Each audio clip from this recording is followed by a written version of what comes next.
समीर अपने दादा के बाग में खेल रहा है जब उसे अपनी जादुई घड़ी की घंटियां सुनाई देती हैं।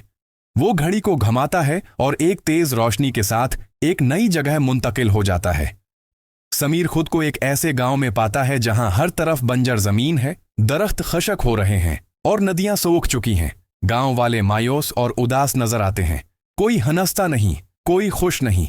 समीर को एक उम्र रसीदा किसान मिलता है जो एक सूखे दरख्त के पास उदास बैठा है। किसान उसे बताता है कि ये सब इसलिए हो रहा है क्योंकि गांव वालों ने दरख्त काट दिए, नदियों को आलूदा किया और फितरत का एहतराम छोड़ दिया।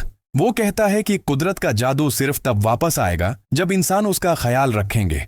समीर अपनी जादुई घड़ी से कोई बड़ा जादू करने की बजाय किसान के साथ मिलकर काम करता है। वो गांव वालों को जमा करता है, उन्हें पौधे लगाने, पानी बचाने और सफाई करने पर कायल करता है। समीर की तरगीब पर गांव वाले मेहनत करते हैं और धीरे धीरे जमीन सरसब्ज होने लगती है, नदियां बहने लगती हैं और खशक दरख्तों पर कूंपलें फूटने लगती हैं।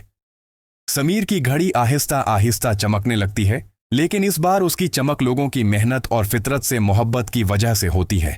पूरा गांव खुशी से झूम उठता है, परिंदे चहचहाते हैं और जानवर वापस आ जाते हैं।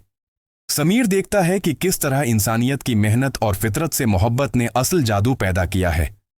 वो अपनी घड़ी को घुमाता है और वापस अपने वक्त में लौट आता है, ये समझते हुए कि सबसे बड़ी ताकत फितरत का एहतराम है।